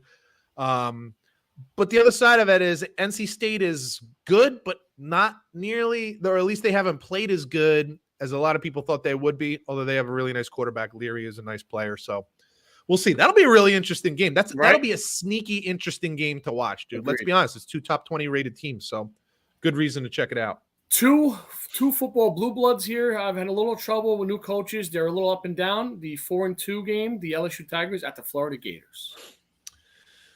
I suspect that both of these teams in time will be where they belong. Ed Orgeron left the cupboard a little bare. I'll be honest with you. So, but 4-2 is not too bad. Are they both 4-2? Yeah. Yeah. So, this is kind of a big game for both of these teams to kind of keep keep the momentum going in the right direction for your program. I don't have an opinion. I don't have a pick on this game, but I got it. Where's the game? At Florida. Yeah. I don't know. The kid Richardson, who I love the 1 week, he's just so up and down and from series to series, you don't know what you're going to get. But LSU doesn't have great quarterback play either. No, they do not. It's an interesting game. We'll see. Number 4, Clemson goes to Tallahassee. Okay, so here's why I find this very odd. Clemson is still ranked, what, 5? 4, and they jumped Michigan for some reason. But yet they're on the road against a what, 3-2, 4-2 Florida State team? Yes, they are. And they're only favored by 3. Yes, they are. You're the number 4 team in the country up against an unranked opponent, and you're only favored by 3? That ranking is bullshit. That ranking is pure bullshit. Now, I don't think Florida State can beat them, but I do. You do? You might have something to say about that? But it just doesn't that tell you something? If who's the number 3 ranked team in the country? Bama. I think. Okay, so if Bama was on the road against a 500 ball club, you think they'd be favored by 3? No. If Bama was on the road against a 4-2 ball club, you think they'd be favored by 3? No. They'd be favored by 15. No. Clemson is not the number 4 team they're in the favored by country. 7 at Tennessee is number 6 with a backup quarterback. Come on. What are we talking about? Florida State isn't even ranked. What is Vegas telling you? Clemson is not that good. That's all you need to know. 2 more, We've been saying it for weeks. Another sneaky good one in the SEC. Is there 16. Any other conference other than the SEC and the Big Ten? Is there anything else that even matters anymore? It doesn't feel that way. We have one good game in the Big 12, but that's about it. You're fighting Mike Leach's. Play number 22, Kentucky. Okay, so you want to know one thing about Mike Leach teams are always going to score. What I'm impressed of is they're playing some good fucking defense. Yeah, I don't know who their DC is, but he deserves a raise. He does. They're a fast, physical football team. They're playing Kentucky, you said? Yeah. I don't know. Levis didn't play last week. Yeah, that's clear. Don't know if he's playing this week. I think he probably will, but I don't know. Mississippi State is a pretty good football team, dude. It's a pretty good football team. Where's that game being played? That would be in Lexington. Tough to go in there, but if Levis isn't playing, I would expect Mississippi State to win if Levis doesn't play. If Levis isn't there, they got to win that game. If Levis plays, that's a tough call. You know what I always say? Throw out the records when these two teams get together. Oh, of course. Is this the cowbell game of the week? Last one. You said it before. Utah's a different team at home, and they'll get a chance to prove it when USC comes calling. Yeah, so as much as we've had questions about UCLA and the validity and value of their wins, you can pretty much say the same thing about USC. How many of their wins have been like, oh, that's a good win? Oregon State? Like, I don't know. I guess that was kind of a pretty good win, even though it was a close game. If USC could go into Utah and beat Utah, that goes a long way. Yep. That goes a long way, in my opinion. So I don't have that as one of my picks. I would take Utah in this game. They're really fucking good at home. They're really good at home. Home at night. That's a tough spot. Elevated. It's up in the mountains. LA coming to the pissed off Utah team. Although I will tell you, that kid Caleb Williams is really freaking good. Yeah, he is good. He's really good. Oh, Oklahoma got screwed on that one hard. Tough shit. You want to bet? I would love to bet. I know we need music for this. Let me turn on some music here. Tell us how we've been doing. Last week, your handsome host, that would be me, went 3-0-1.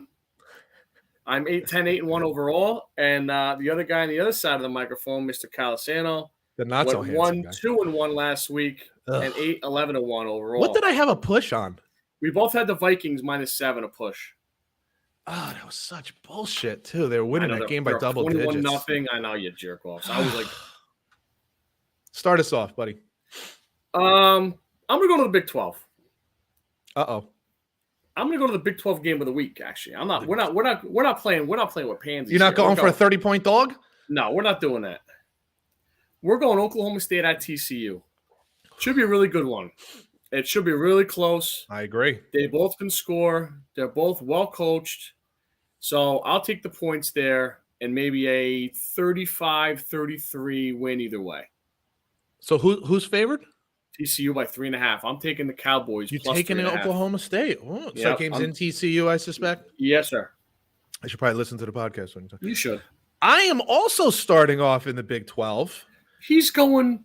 3 weeks ago, I told you, coming off of the Kansas State loss, Oklahoma is going to absolutely smoke TCU. And they end up losing by about 40. And then they did it again this week. 1 game is a coincidence. 3 games is a trend.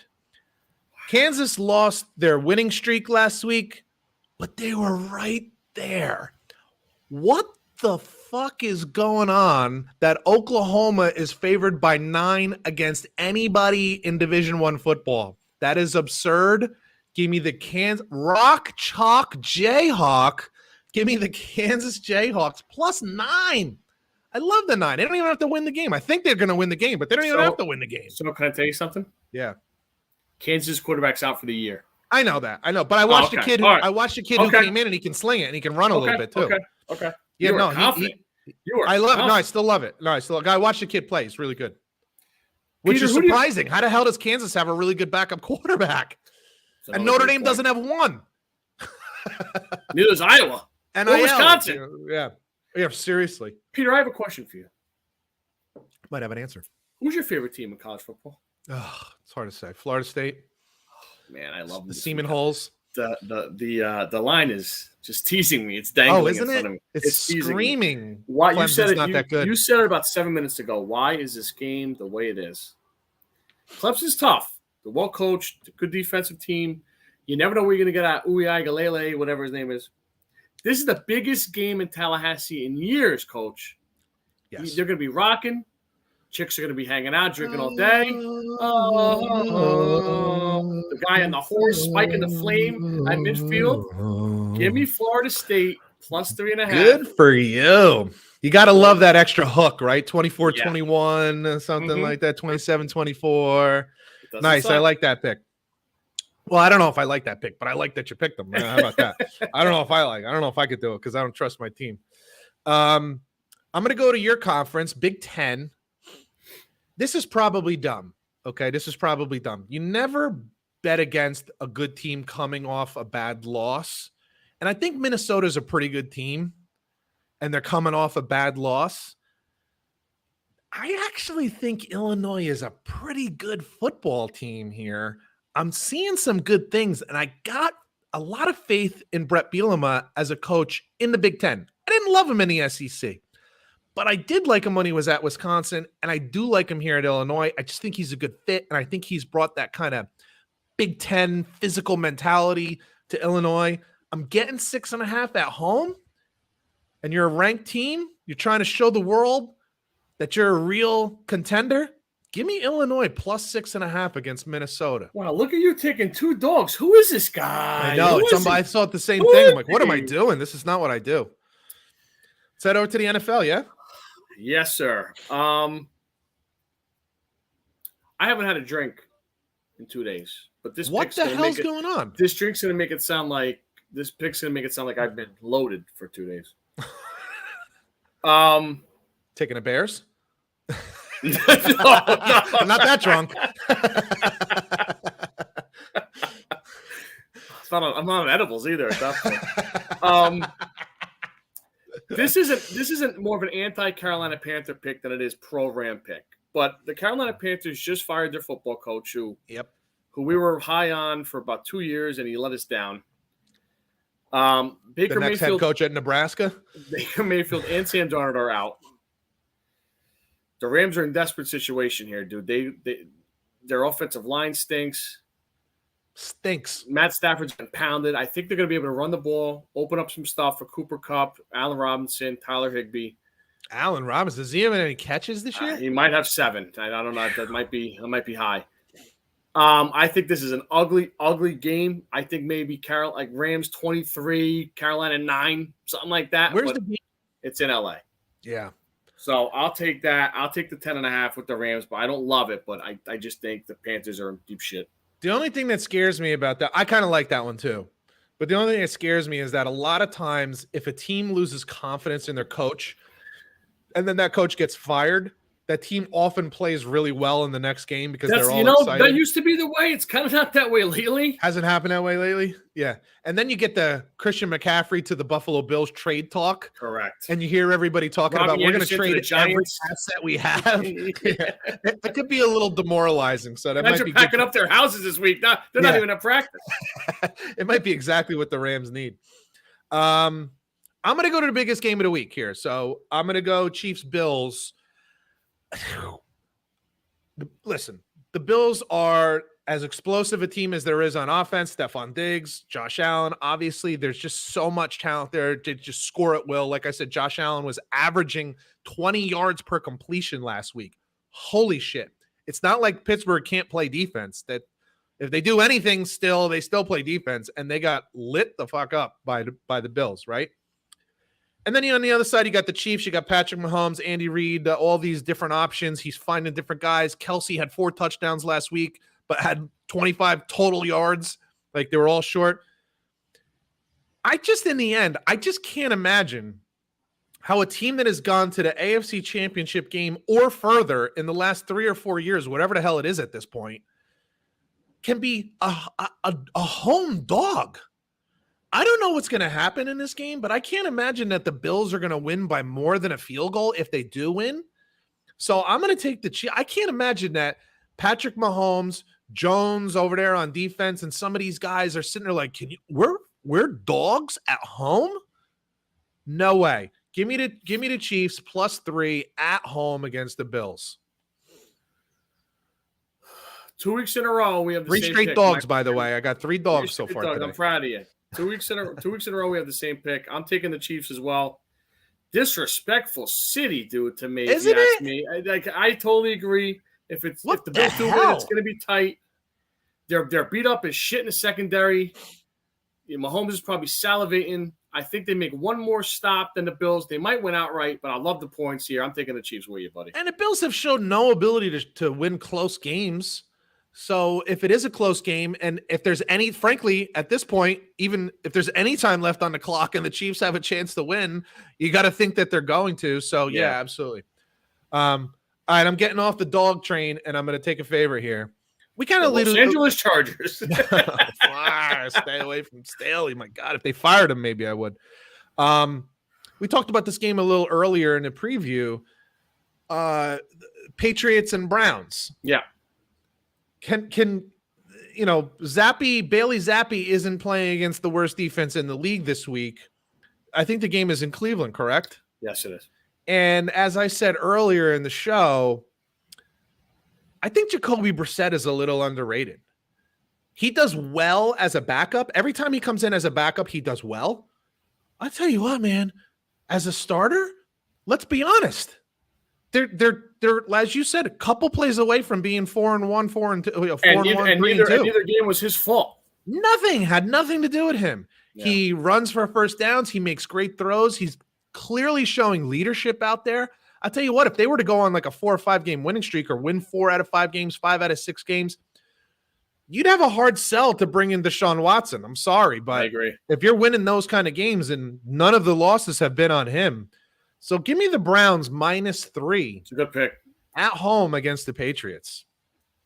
Yeah, that might be more of a respect number for the Patriots than actual number, because I think the Browns are a better team. I think so too. I know Patriots still have a really good defense. Don't get me wrong. They certainly do, and Belichick is still calling the defense. But at home, yeah, I'll take it. I'll take them. So I have the Oklahoma State Cowboys +3.5, the Florida State Seminoles +3.5, the Kansas City Chiefs +3, and the Los Angeles Rams -10.5. Nice. I have the Kansas Jayhawks +9 with a backup quarterback against Oklahoma. I get Illinois at home +6.5 against Minnesota. I got the Browns at home -3 against the Patriots. It looks like it's all home teams. And I got the Chiefs +3 against the Bills. I feel good. Oklahoma's at Kansas? That game's at Kansas, and they're 9-point favorites? I thought it was. I could be wrong. You want to check that for me? I'm looking at it right now. You're looking that one up? That's bananas.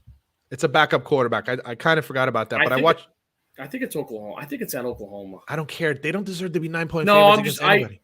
I'm not arguing with you on that one. Yeah, they don't belong favorites against anybody. Yeah, it's at Oklahoma, yeah. Yeah, I don't care. They lost to TCU at home. Didn't they lose to TCU at home? Oh, yeah. By 40? Kansas can keep it relatively close. Who's at Kansas State at home, too? I don't know. I don't remember, but it's bad. Nobody who loses like 3 straight games by 40 should be favored against anybody. Nah, Kansas State was home. TCU was on the road. And then Texas was neutral. Coach, they gave up 41, 55, and 49. It's bananas, dude. And what's Venables' strength? Defense. This is a defense coordinator, one of the best in the country. Hello.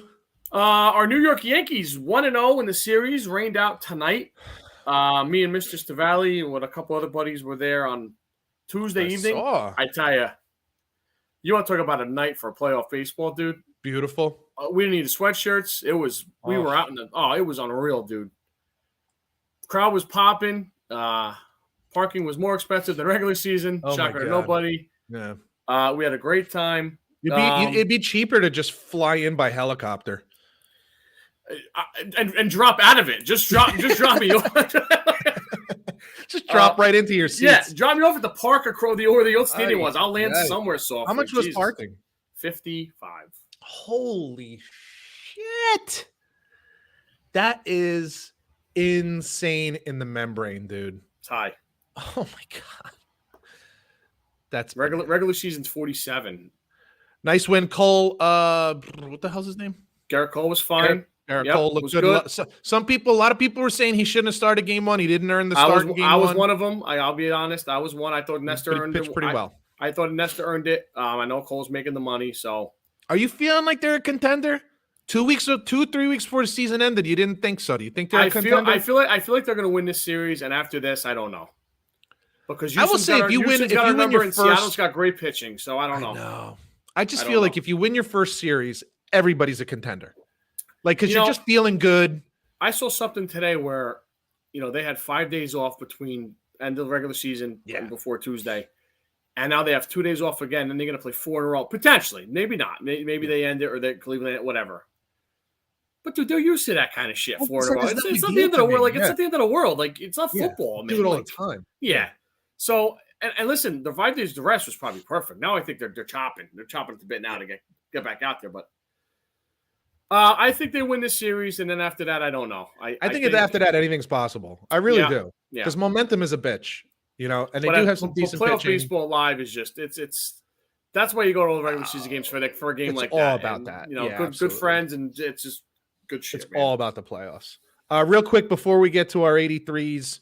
I don't know if everybody saw the little dust up, we'll call it, between Draymond Green and Jordan Poole. This reminded me of the Ray Rice situation where, like, we heard he punched his wife or girlfriend, or I think it was his wife. Was it his wife? Ray Rice? His wife, yeah, I think in an Atlantic City casino in an elevator. It's like, oh damn, that's bad. And then you see the video and you're like, oh Jesus Christ. Yeah. Like, it's amazing with these situations. You hear what happens. Like, think about it. 2 athletes get in a fight. One lands a punch, and you're like, shit happens. I mean, what are you going to do?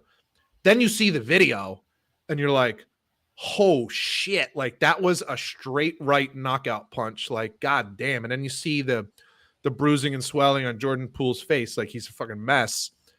This is kind of like, other than the kind of shit that went down when KD was not happy with Draymond Green and then left, this is the kind of turmoil thing that they did not need. This is a championship team. It's absurd that he did that. He apologized, said he's got some shit going on at home. Hey, if you got that kind of shit going on at home, stay the fuck home. Yeah. You know what? Don't come to the gym that day.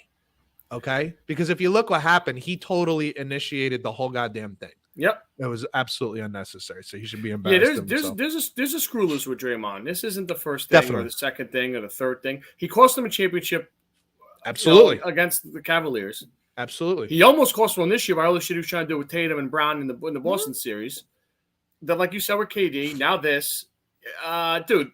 But what's crazy is they can't get rid of him because he's kind of that glue. He's the only guy that on that team that does that kind of stuff.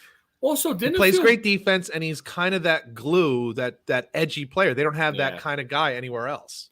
Didn't it kind of feel weird, though, that they're more upset about that it got out? The video got out, then Draymond punching Poole? That's a little disturbing. Like, dude, you're less concerned that he just straight right hook. It wasn't like a slap fight. This was like that was a gangster kind of punch. Oh shit! Yeah, like that was cocking him and That was all the way. That's bullshit. Especially because you don't hear about it from anywhere else in the league. That's why it's so that's like. What I'm saying, not and basketball. I hate to use the word gangster, but that's what it felt like to me. Like it felt very like. Yeah, because he came in like chest bumped him. Jordan Poole pushed him off. Yapping for 3 minutes before. Poole's just standing there, and then he just circles back. No, it's totally on Draymond. Weird. He kind of apologized, but I got to be honest with you, man. The way he chirps and the way he talks all the time, and he's so unapologetic for everything he ever does. Yeah, I don't find it terribly sincere. It might be, but I don't feel that way. So, and I give him no leeway. Anyway. Just thought we'd throw that out there. 83 in the book, my man. Who you got? I got 4 for you. Number 4, 3-time second-team All-Pro, 5-time Pro Bowler, 2-time NFL TD leader, ex-Dolphin wide receiver Mark Clayton. Number 3. God. I just got shivers. I know, I bet. 2-time All-Pro, 5-time Pro Bowler, 3-time leader in receptions, potentially Hall of Fame, ex-Dolphin, Patriot, and Bronco wide receiver Wes Welker. That also probably gave you the chills. Number 2, 2-time second-team All-Pro, 7-time Pro Bowler, Bills Hall of Fame wide receiver. Jesus now you got to Christ. wipe yourself off. Andre Reed. What the hell are you trying to do here? And number 1, 4-time Super Bowl champ, 4-time All-Pro, 8-time Pro Bowler. Miami Dolphin. 1970 and 1980s All-Decade. 2-time All-American at Miami. College and Pro Hall of Famer. You're safe here. Colts and Raiders outside linebacker Ted Hendricks. What a Nice. stat line. That is something else right there.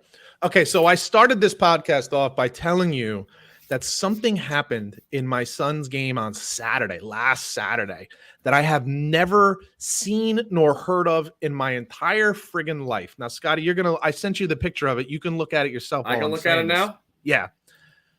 We're playing a game, and a kid comes in to pitch against us, and he's like a fireballer. Wait a minute. mean, he's wait a minute. Scotty's looking at the picture right now, and he doesn't even know how to calculate what the hell he's looking at. I got to take my shoes off. Let me explain what happened here. This kid had 7 strikeouts in 1 inning. He struck out 7 of our batters in one inning, and you're probably sitting there saying, how the hell did that happen? Wild pitches? Third strike wild pitch? 4 drop third strikes that we ended up being safe at first. And crazy. We would have had another, except one batter just decided to pout a little bit and didn't think to run. So this kid, I've never seen anything like this before in my life. This kid struck us out 7 times in 1 inning, and we scored 3 runs between stolen bases. You scored 4 runs. I think we scored 3. Oh, then you screwed up somewhere along the line. I might have screwed up somewhere. I'm pretty sure we scored 3. It says 3 up top, but it has 4 circles around the 4 inning. of them? Okay, so maybe we scored 4. No, but you have 3 on top. So anyway, I don't remember which it was. I could have messed that up. Well, because So my question immediately was, if you're like a statistician, I really didn't know the ruling on this.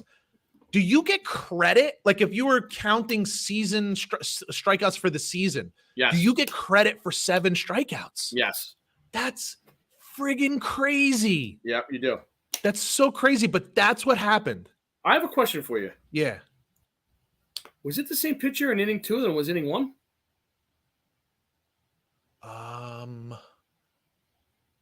No. Okay. Why? Because inning 1 he has 1 K. No. They changed pitchers. In this league, you're only allowed to pitch 2 innings. Oh, okay. So they might have just thrown a kid in for the first. Because I'm like, did he go juice up in the what second inning was that? Was that the second inning? Second inning. Yeah, dude, Holy he was a big, moly. big, strong lefty, and he's throwing cheese. And the catcher was a little shaky, and didn't have a great arm. Clearly, I'll give the catcher this much: the kid was throwing freaking hard, man. I gotta be honest, I don't know that I would have caught the damn ball. No, I hear for a 12-year-old. Holy shit, this kid was throwing hard. But 7 strikeouts in 1 inning, but Dude, because of 4 drop third strikes, we end up scoring 3 or 4 runs, whatever it ended up being. But even if it was just 3, like that's bananas. Another example why baseball's cool because you get I swear to God, stuff, man. I ended up bringing the book over to one of the parents who knows baseball, and I'm like, does this kid actually get credit for 7 strikeouts? I genuinely didn't know the rule on that, but you do. Yeah, you do. Yep. It actually statistically. The reason why I knew that is because I remember watching a game years back with my dad. And somebody probably had 4, right? And and I'm like, and they said whatever, and I was keeping track, whatever. We might have been doing the book for this, like a father something. I don't know what it was. But like our stats were off. Yeah. And like the TV was like, 11 strikeouts. I'm like, but I only have 10. But they gave the guy the strikeout for the wild pitch, and that's how I've seen it before. I mean, it's rare, especially in Major League Baseball, but it's rare at all. I've seen 4 in 1 inning. I've certainly never seen 7 strikeouts in 1 inning, and we scored 3 runs. Dude, that's insane. It was nuts. I swear, I'm looking at the book like, what am I looking at? Because we had 1 walk in there also. He walked at least 1 batter. So that's why we were able to score a few runs. But pretty crazy. Pretty crazy stuff. You don't see that all the time. You think about it, and it's like, God, this kid is just mowing us down, and here we are scoring 3 runs. It was just, I was like, I don't even know what I'm looking at here, man. It's just absolutely baseball, crazy. Susan. Yep, that'll happen. For Scott Bracey and Pete Colasano, you've been listening to Bump and Run. We'll catch you guys next week. Later. All right. You believe that shit? That's crazy, dude. I wish I could just take a picture of your, like a still shot of your face when you first looked at it. You're like kind of squinted and you're like, wait, what? Yeah, because I had to like expand it, click on expand it because I'm like, are those all K's? Some I'm backward, like, because even on a couple strikeouts that were looking, the kid dropped it, and we ended up getting it first. Oh, wow. Because then what we were doing is pretty much like first or second pitch we were stealing. Yeah. So the you catcher- set up. the- So then you set up. Yeah. The that makes catcher was sense. struggling a little bit. You know, he was a smaller kid. I think he was probably like a 10-year-old. So he was struggling catching this kid's heat. But sometimes in these leagues, finding it, I have a pretty damn good catcher on my team. Finding a catcher's hard, like It's so anytime. funny. Growing up, like with our guys, we had like 3 good catchers around, like, and they wanted like Saldino. Stevie was a good catcher. It's Jimmy harder Burke, to find like, they wanted catchers it, now like- than it is to find pitchers. And I'm always looking for pitchers. I bet. But yeah, so yeah, I saw it. I'm like, dude, this is my news article this week because That's I good. gotta show this. So No, that's yeah, great. very cool. All right, man. I will. I should have this tonight. It's Peter Richards' birthday, so I don't know. We'll Nah, see, dude, yeah, like, what relax, we're man. doing. Worst case yeah, scenario, do it first thing in the morning. Tell him happy birthday for me. We'll do. Have a good night, bud. All right, brother. Talk to you later. Later.